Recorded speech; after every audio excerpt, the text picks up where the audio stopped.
Dear student, आज हम start करते हैं प्लेन 2, जिसमें क्वेश्चन नंबर 3 देखते हैं। यह पार्ट 2 है।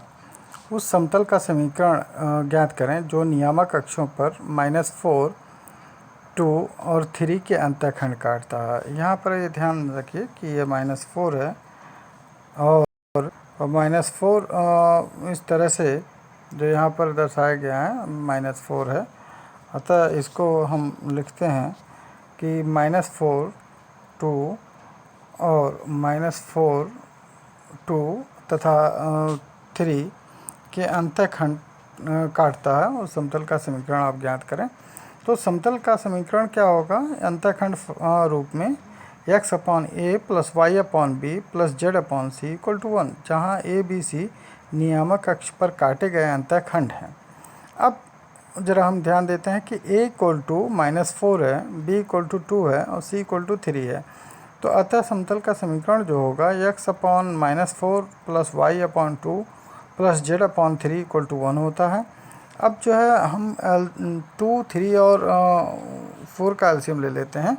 जैसा कि आप यहाँ देखिए, यानी कि यहाँ 4 का, यहाँ 2 का और यहाँ 3 का अगर एलसीएम ले लेते हैं तो 12 होता है।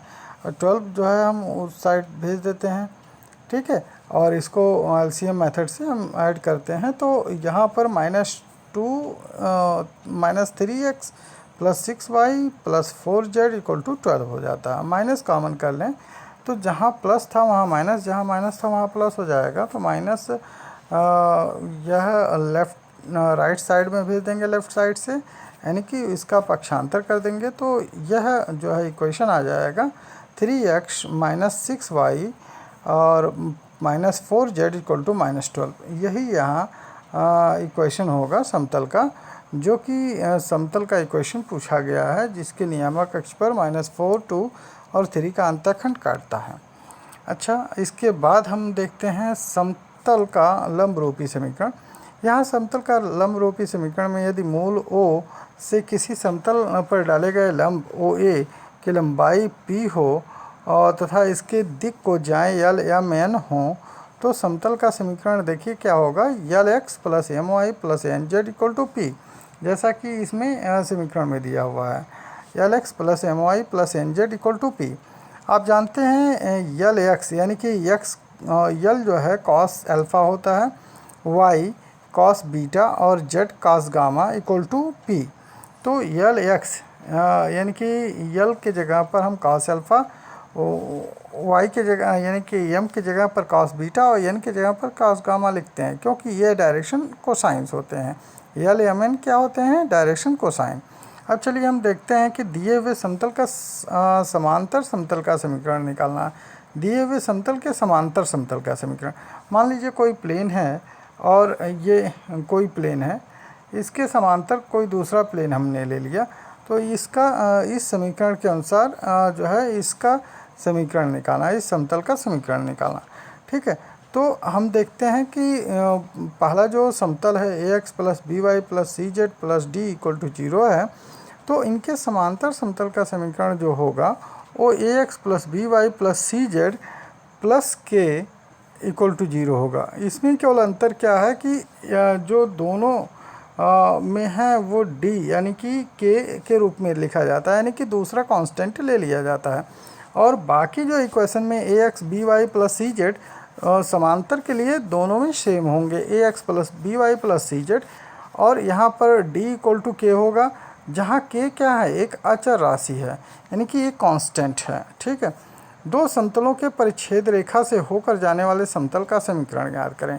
तो अगर दो समतलों के परिच्छेद रेखा से होकर जाने वाले समतल का समीकरण अगर ज्ञात करना है, तो सबसे पहली बात जो है, इन समतल का परिच्छेद रेखा से होकर जाने वाले समतल के समीकरण में ax + by, a1x + b1y + c1z + d1 plus यानी कि lambda times a2x + b2y + c2z + d2 = 0, यहाँ पर ये होगा, ठीक है। यहाँ देखते हैं अब जो है यहाँ पर ये दो समतल माने गए हैं।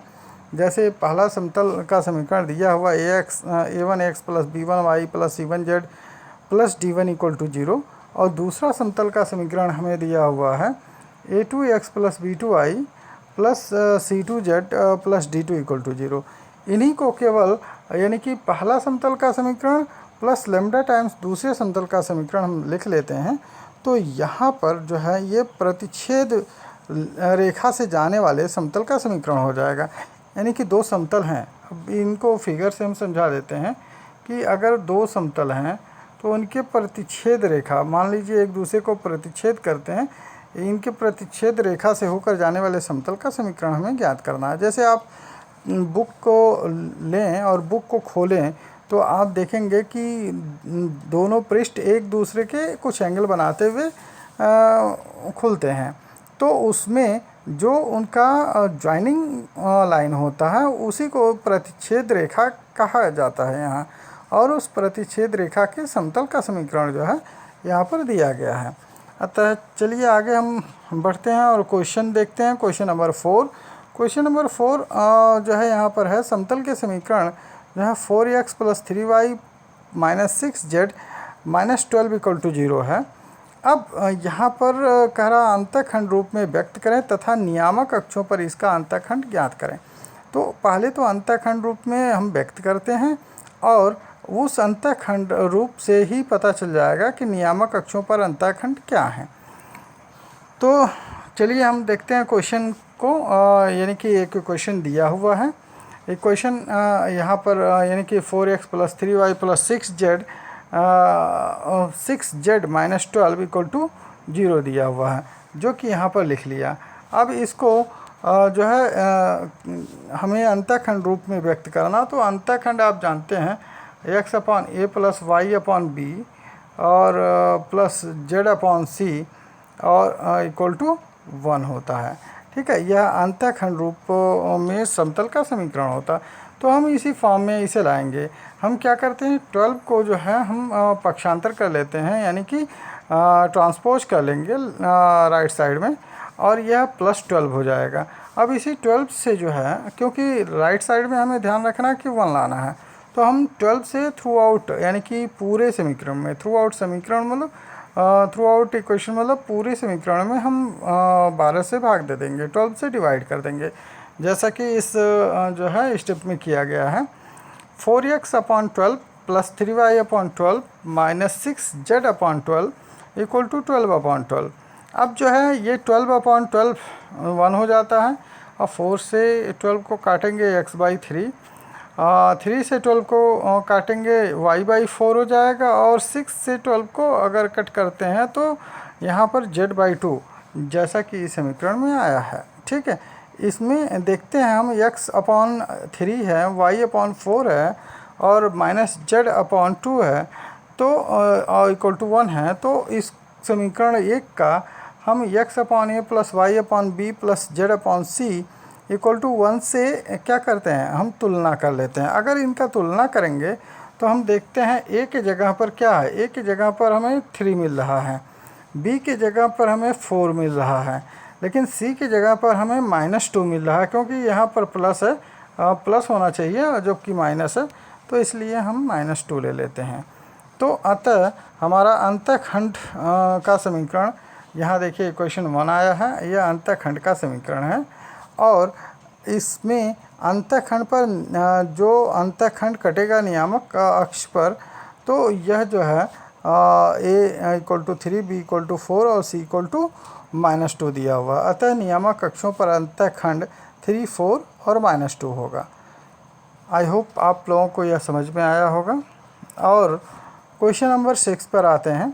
क्वेश्चन नंबर 6 जो है, समतल दिया हुआ है 2x minus 3y minus 6z equal to 14 को अभिलंब रूप में परिवर्तित करना है या लिखना है, तथा इस प्रकार मूल बिंदु से समतल पर डाले गए लंब की लंबाई और दिक् को ज्ञात करनी है। ठीक है, यह एक अच्छा क्वेश्चन है।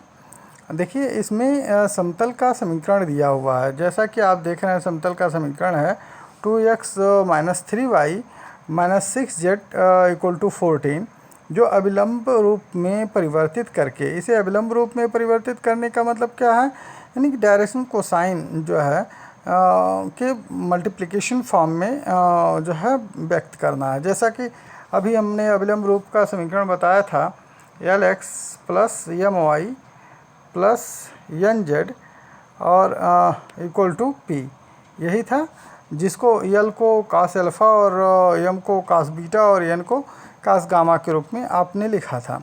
तो चलिए हम यल एम एन निकालने के लिए, चूँकि हम जानते हैं कि समीकरण क्या होता है, a x plus b y plus c z equal to g d, जो है यह समीकरण होता है आपका समतल का। तो ये समतल के समीकरण के रूप में ये दिया हुआ है 2x minus 3y minus 6z equal to 14। इससे a x plus b y plus c z का हम तुलना करते हैं, यानी कि इससे हम तुलना करते हैं तो हमें क्या प्राप्त होता है, ये देखते हैं। ए के जगह पर 2, बी की जगह पर -3 और 6 के जगह पर सी की जगह पर -6 है और डी के जगह पर 14 है, यानी कि ए बी सी जो है और डी यहाँ पर आ गया। तो हम जो है under root a square plus b square plus c square निकालते हैं। Under a square plus b square plus c square देखिए निकालते हैं तो 2 का होल स्क्वायर प्लस माइनस 3 का होल स्क्वायर प्लस -6 का होल स्क्वायर होता है। तो 2 का होल स्क्वायर 4 प्लस 3 का -3 का होल स्क्वायर 9 प्लस -6 का होल स्क्वायर 36, यानी कि तीनों को अगर हम ऐड करते हैं 49 होता है, जिसका स्क्वायर रूट 7 है। अब समीकरण में 7 से दोनों तरफ भाग देने पर, यानी कि इस पूरे समीकरण में जो समीकरण 1 है इसमें 7 से हम भाग देते हैं तो हमें क्या मिलता है, 2x upon 7 minus 3 upon 7y minus 6 upon 7z और माइनस यानी कि इक्वल टू 2। अब यह जो है अभिलंब रूप का समीकरण होगा, क्योंकि देखिए इसमें जब root a square plus b square plus c square से डिवाइड किए तो आप जानते हैं यल की वैल्यू जो होती है वह a upon under root a square plus b square plus c square होता है, a square plus b square plus c square होता है, ठीक है। तो आप उससे जो है ए बी सी की यानी कि यल एम एन की वैल्यू निकालते हैं और यह अभिलंब रूप का समीकरण हो जाता है। चूँकि सेकंड इक्वेशन में आप देखें, इक्वेशन नंबर 2 में जो है ये दिया हुआ है, तो यल एम एन की वैल्यू क्या तुलना करने पर निकाल जाएगी। तो यल की वैल्यू हो गई 2/7, एम की वैल्यू हो गई 3/7 -3/7 और एन की वैल्यू हो गई -6/7। यह मूल बिंदु से समतल पर डाले गए लंब की लंबाई क्या होगी, तो यह लंब की लंबाई जो है यह 2 हो गई। यही पूछा गया था कि समतल का समीकरण निकालें। तो देखिए समतल का समीकरण यहाँ से क्लियर हो गया और इनकी दिक् कोज्याएँ जो हैं इनके जो है समतल के समीकरण को l x plus m i plus n z equal to p से हम तुलना करने पर निकाल लिए और पी जो है वह मूल बिंदु से समतल पर डाले गए अभिलंब की लंबाई है। अतः यह क्वेश्चन यहाँ कंप्लीट होता है। धन्यवाद।